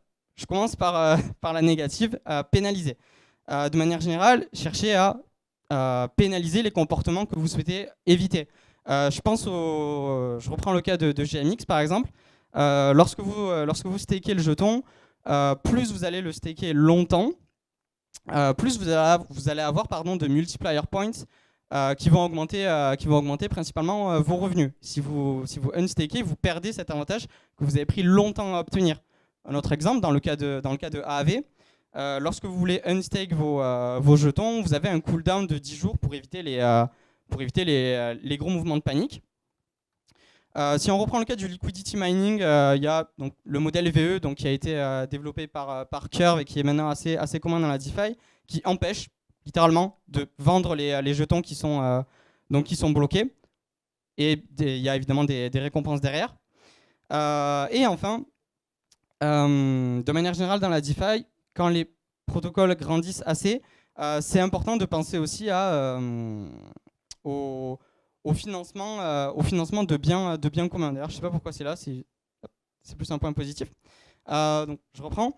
Ça va être important aussi de financer et de récompenser, même a posteriori, les bons comportements. Je pense par exemple au layer Optimism, qui a assez bien compris ça, puisqu'ils ont un fonds qui va financer et récompenser les actes qui relèvent du bien commun, y compris a posteriori. Comme je vous disais, donc, en récompensant les bons comportements, ça veut dire par exemple donner des incitations à ce que le jeton soit stacké longtemps. Je reprends le cas de GMX, comme je vous disais, plus vous allez stake longtemps, plus vous allez avoir de multiplier points et donc des revenus plus importants. Aligner les intérêts, c'est aussi quelque chose d'important, autant entre holder d'un jeton que liquidity provider. Et pour ça, les modèles VE et VE 3.3 un peu plus récemment alignent assez bien ces intérêts. Et pour conclure, j'aimerais finir par une citation pas du tout inventée. La seule voie qui offre quelque espoir d'un avenir meilleur pour la DeFi, c'est celle de la coopération. Merci pour votre attention.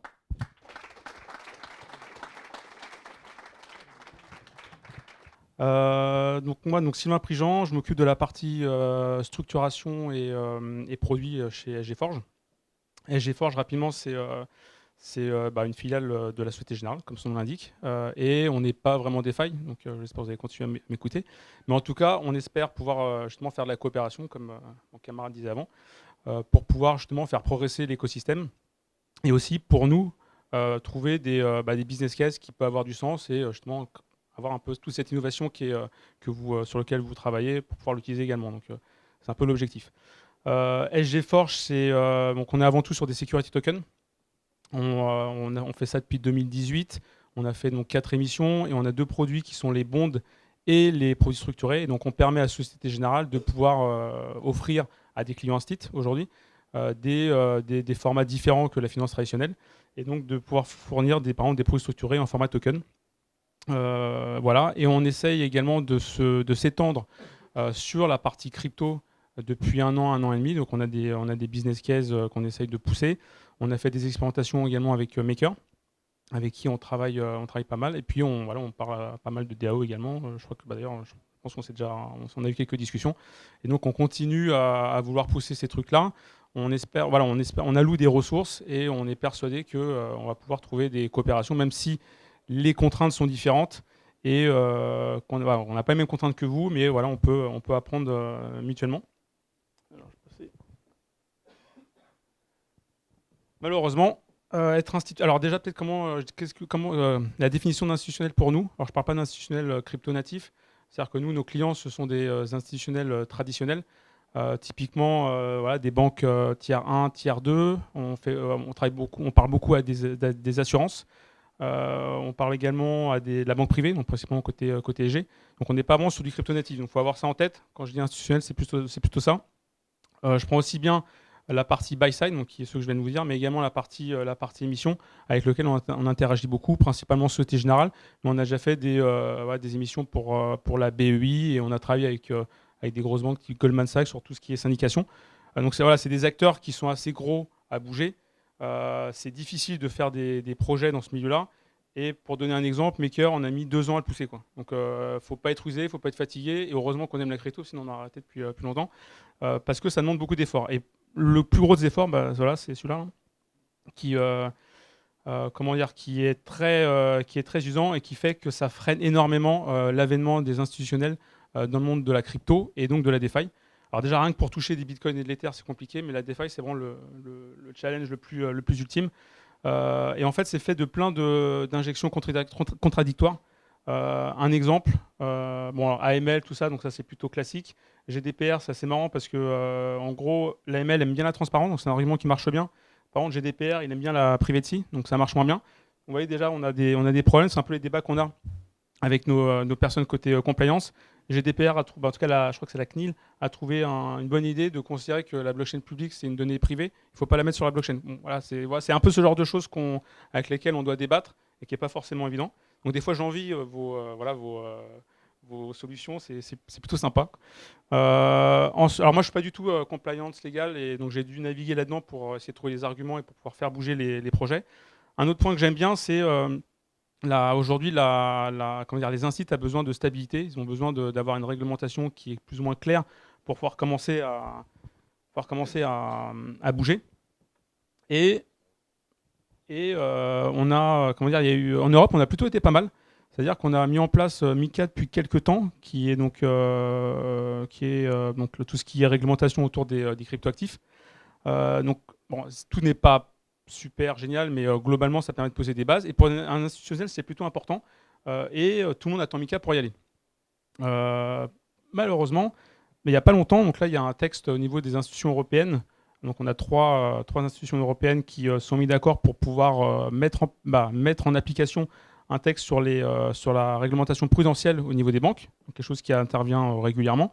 Et ils se sont dit, pourquoi pas rajouter la partie cryptoactifs, ça peut être sympa, comme ça on va pouvoir commencer à la réglementer.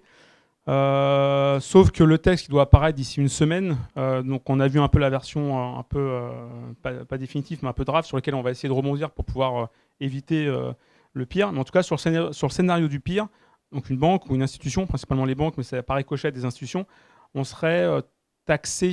Alors c'est pas taxé, c'est en gros c'est ce qu'on appelle la pondération risque serait à 1250%, ce qui est énorme pour une banque. Ce qui fait qu'en gros ça coupe tout business pour la banque. En gros, pour faire simple, si demain une banque a sa balance sheet, il doit avoir 1 euro de Bitcoin, il faut qu'il mette 1 euro en fonds propres. Donc en gros voilà, c'est pénalisant et c'est un message, un symbole assez fort pour montrer à quel point c'est un sujet qui est sensible et assez politisé et qui fait qu'on essaie de freiner au maximum l'essor des institutions dans ce monde-là. Alors évidemment, on espère qu'il n'y aura pas le scénario du pire et qu'on va pouvoir avoir plus de granularité sur voilà, pouvoir privilégier des actifs liquides, pouvoir privilégier des stablecoins potentiellement. Mais voilà, on va attendre la version définitive. Mais c'est pour dire à quel point voilà, tout est fait pour freiner. Et je ne parle pas bien sûr des États-Unis qui font flipper tout le monde. Nous, de base, même sur nos titres financiers, on met des disclaimers pour dire pas US personne, alors que ce sont des titres financiers. Donc c'est quand même assez, voilà, c'est assez compliqué. Par exemple, quand on travaillait avec les banques américaines, donc nous on a une succursale aux États-Unis qu'on a ouverte l'année dernière pour pouvoir promouvoir les security tokens. Globalement, il y a une règle qui a été éditée aux US qui dit aux banques, voilà, vous n'avez pas le droit d'utiliser la blockchain publique. Il n'y a pas de blockchain publique. Vous allez regarder un truc qu'on aime bien qui s'appelle Daml, et puis vous jouez avec. Donc voilà, nous on est plutôt blockchain publique. On vient, voilà, on a découvert on a commencé en 2018 avec l'essor voilà, des technologies qu'on connaît. Donc on essaie de pousser les blockchains publiques. Par contre, pour les US, on est obligé de regarder des choses un peu différentes. Donc ça rajoute des complexités. Alors l'autre point, donc ça c'est pour la partie crypto. Mais si on va plus loin sur la partie pure DeFi, donc je pense que sur les instits, donc on est sûrement aujourd'hui, je pense que dans des banques européennes, on doit être les seuls à avoir poussé des sujets DeFi. Et pour une simple raison, c'est qu'on ne veut pas attendre Mika, on veut apprendre et on veut voir qu'est-ce qu'on peut faire pour pouvoir. D'une part, on aime bien l'écosystème, donc on veut aussi, on espère pouvoir la faire grossir et on espère pouvoir aussi faire du business avec vous. Sauf qu'évidemment, il y a quand même des mentalités qui sont différentes. Nous, malheureusement, on est obligé de faire quand même des smart contracts qui sont assez permissionnés. Vous avez peut-être dû voir dernièrement. Et donc voilà, par contre, on essaye de travailler en accord, en ce qu'on a fait avec Maker, pour pouvoir essayer d'aller le plus loin possible pour trouver des solutions où on n'est pas trop partout, quoi. Et c'est pas évident dans un premier temps, c'est pour ça qu'on préfère commencer tranquillement. On va sur du security token qu'on lock et puis on fait du financement, ça marche plutôt pas mal et ça permet de pouvoir monter en compétence sur ce type de use case. Le point qui est aussi qu'on essaye de regarder, c'est un peu des objectifs qu'on a cette année. Cette année, on espère pouvoir faire 1 ou 2 deals avec des DAO sur du security token. Et on travaille aujourd'hui la partie, tout ce qui est onboarding. Alors, nous, pareil, voilà, on connaît vos spécificités, on les accepte et on veut aussi, voilà, comme on espère, vous accepter les nôtres. Et voilà, une DAO, on n'a pas envie de l'onboarder comme du KYC traditionnel. Ça n'a pas trop de sens. Par contre, il faut qu'on soit à l'aise ou confortable avec votre gouvernance et on veut être sûr que vous appliquez une bonne décentralisation. Si vous n'êtes pas décentralisé, d'ailleurs ça m'intéresse ton projet Anastasia sur la décentralisation de la gouvernance parce que c'est des choses qu'on regarde nous aussi pour pouvoir dire voilà, cette DAO on accepte de l'onboarder sous des bases de due diligence et voilà, donc on fait une revue du protocole. C'est pas un KYC qu'on fait mais c'est plus un onboarding via à voir, ça sera réfléchi ça sera réfléchi entre nous. En tout cas, c'est des choses qui peuvent marcher. Évidemment, si c'est pas décentralisé, on fera autrement. Et ça permet également de répondre à toute la problématique aujourd'hui qui se pose au niveau des régulateurs européens, qui est, ils veulent se mettre sur la DeFi. Il y a beaucoup de groupes qui parlent des DAO et qui commencent justement à regarder un peu ces problématiques. Et ils remarquent qu'il y a quand même beaucoup de centralisation dans ces secteurs, ce qui est normal au début, mais par exemple. Maker, on espère en faire un bon exemple, quoique c'est vrai qu'avec leur endgame, je ne comprends pas tout. Ils m'ont un peu perdu donc faut qu'on revoie ça, quoi. Faut qu'on regarde. Mais dans tous les cas, ça marche pas. Ah, si, ça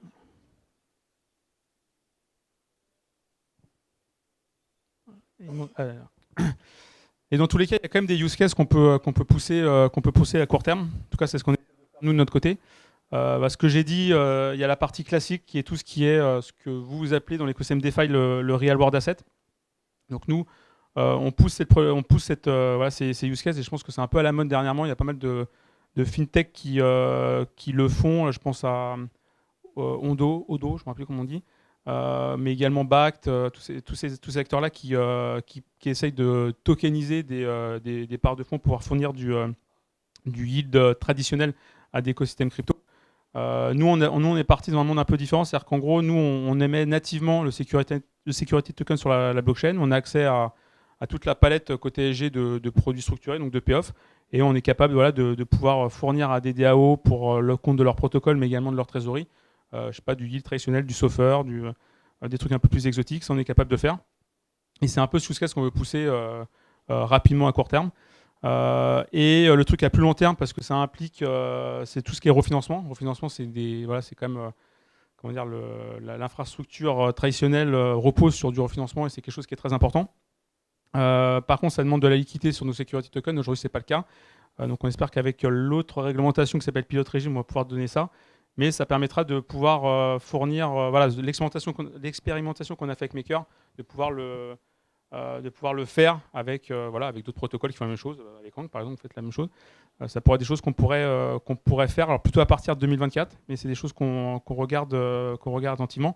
Pour nous, c'est assez facile en termes de pour pousser ces sujets, parce que déjà, c'est de nouveaux business models, des nouveaux acteurs, même si la banque est assez frileuse, elles aiment bien avoir des nouveaux canaux de distribution. Donc, c'est des choses quand même qui sont entendables et qui marchent. C'est juste qu'il faut cleaner la partie compliance. Et l'autre use case sur lequel on travaille depuis quelques temps, c'est donc le stablecoin. Alors aujourd'hui, le stablecoin, donc on a plutôt un mandat institutionnel, comme vous le savez. Cependant, donc notre stablecoin, donc l'émission, il nous faut, donc on émet le stablecoin pour pouvoir attirer la liquidité sur l'euro, mais également pour pouvoir fournir du dénouement sur nos security tokens, parce qu'aujourd'hui on a une patte qui est dans le monde traditionnel et une patte qui est sur le monde token. Donc on a besoin de ça pour pouvoir optimiser notre modèle opérationnel, pouvoir payer les coûts pour on-chain, pouvoir faire tout on-chain. Donc ça c'est quelque chose qu'on aimerait bien avoir. C'est pour ça qu'il nous faut quelque chose qui marche. Et pareil aussi sur la partie paiement. Donc à l'ASG, on va faire ça avec l'ASG, mais en tout cas il y a des notions de cross-border entre filiales, des choses qu'on pourra regarder et qui pourraient avoir du sens en termes de operating model. En plus, il y a eu des bugs dans le truc, hein, vous le savez tous. On va essayer de redéployer ça assez rapidement en passant par des audits que vous faites dans le monde crypto. On va essayer également d'alléger le smart contract, parce qu'on a eu pas mal de contraintes compliance qu'il fallait qu'on approuve. En plus, que les méthodes de harcèlement soient doublement approuvées, donc on intermédié tout. Donc on va faire que du whitelisting dans un premier temps. Notre objectif, c'est d'aller étape par étape. Donc il y a eu pas mal de critiques là-dessus. On savait qu'on allait se faire attaquer sur la centralisation, et ça c'était assumé. Mais voilà, on y va étape par étape, c'est-à-dire qu'au début on va fournir ça à des crypto exchanges traditionnels avec du market making traditionnel, des brokers crypto traditionnels. Et demain peut-être pouvoir s'intégrer à la DeFi. Peut-être avoir des choses un peu plus légères, des choses à la Circle par exemple, donc pas passer par du whitelisting mais du blacklisting, c'est quelque chose qu'on a comme ambition à terme mais pas tout de suite. Et l'autre point aussi, c'est la plus-value de ce stablecoin, c'est pas unique, on a les contraintes, mais par contre on a quand même la plus-value, c'est qu'on est capable, on a structuré un stablecoin qu'on espère pouvoir être un peu plus protecteur de ce qui existe aujourd'hui sur le marché.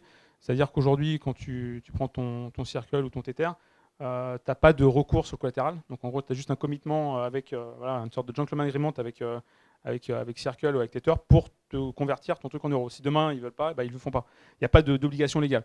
Nous, on passe par une structure qui est quand même assez classique au niveau de la banque, qui permet à un token holder de venir au niveau de la fiducie et de dire putain, regardez, moi j'ai du token, je veux récupérer mon euro. Et ça c'est quelque chose qu'on a pu mettre dans la balance.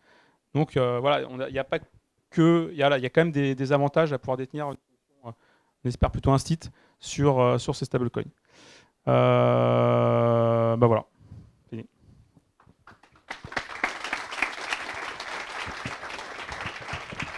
Bonjour à tous. Je vais faire très, très vite parce que je suis conscient que je suis une barrière humaine entre vous et des bières fraîches et autres choses dehors. Donc je vais aller vite.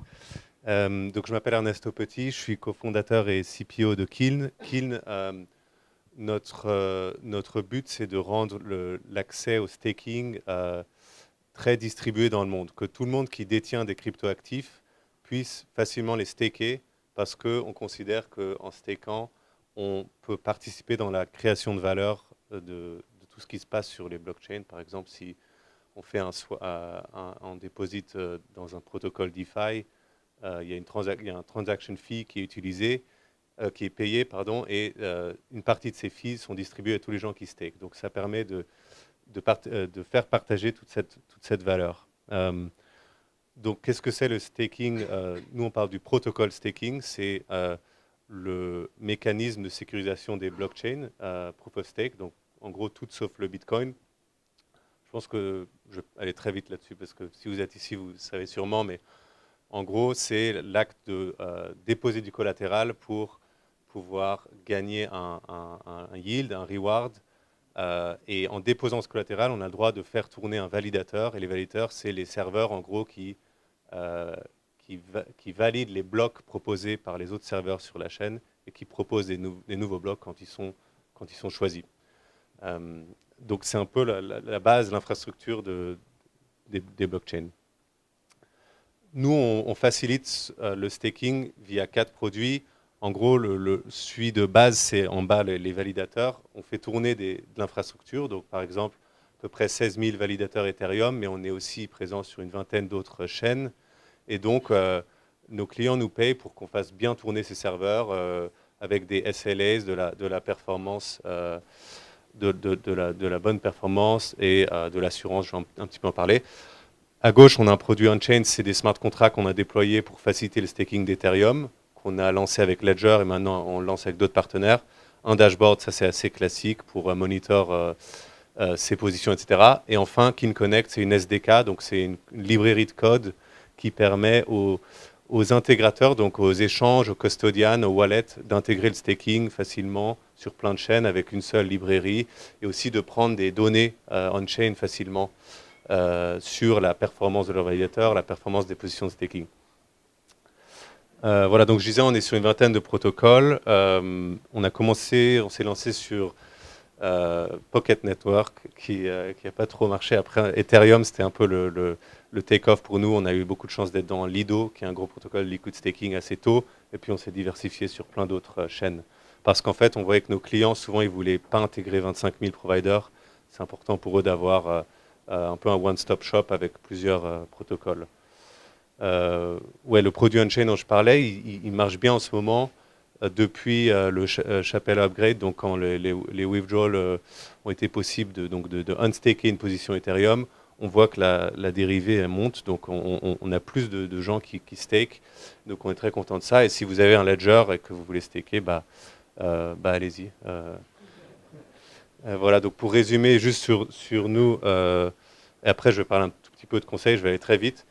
On a à peu près 1,5 milliard de dollars d'actifs sous gestion. Ce n'est pas vraiment des actifs sous gestion, parce que nous on est non custodial, donc on n'a pas la clé sur les fonds, on ne peut pas partir avec, c'est juste qu'on a le droit de valider des transactions avec l'argent des clients, mais on n'a pas leur clé privée.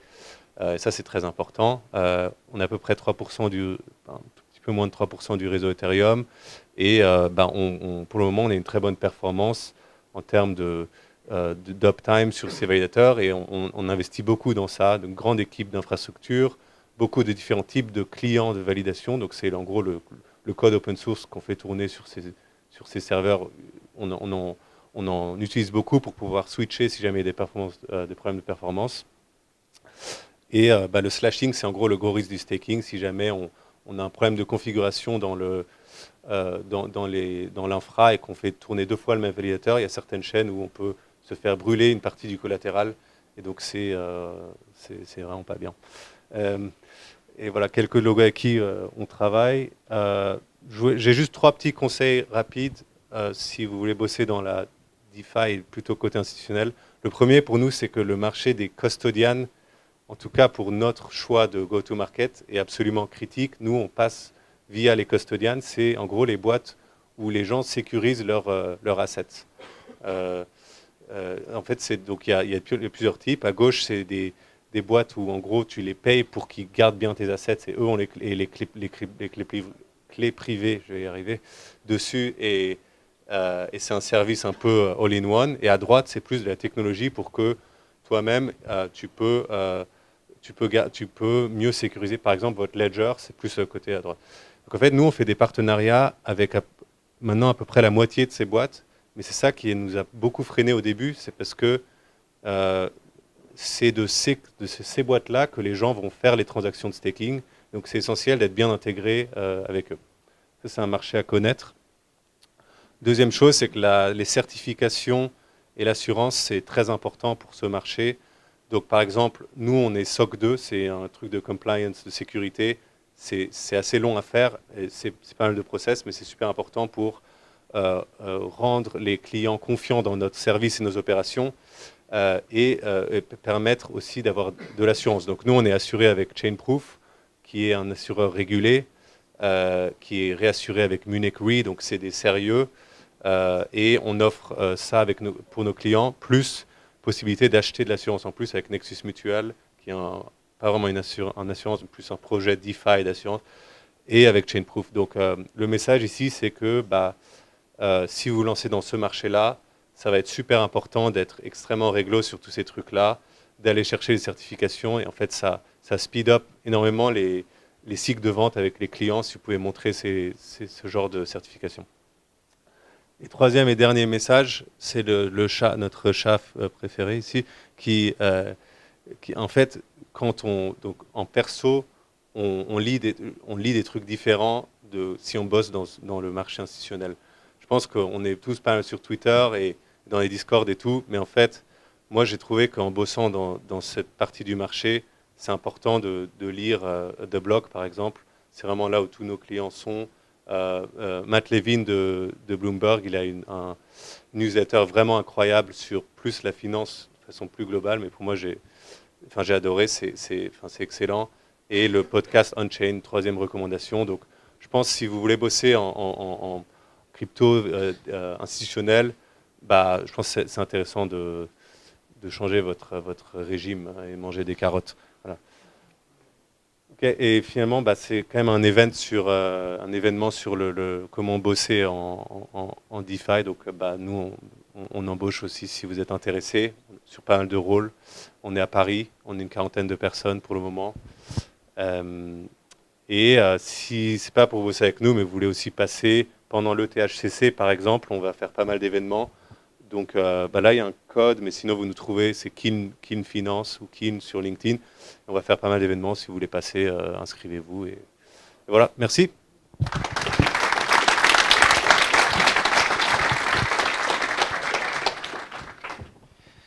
Merci beaucoup Ernest. On arrive à la conclusion de cette soirée. Je souhaiterais adresser un grand merci à tous les speakers. Honnêtement, c'était extrêmement diversifié, extrêmement concret. Je pense que vous avez apporté énormément de valeur aux participants, donc vraiment merci.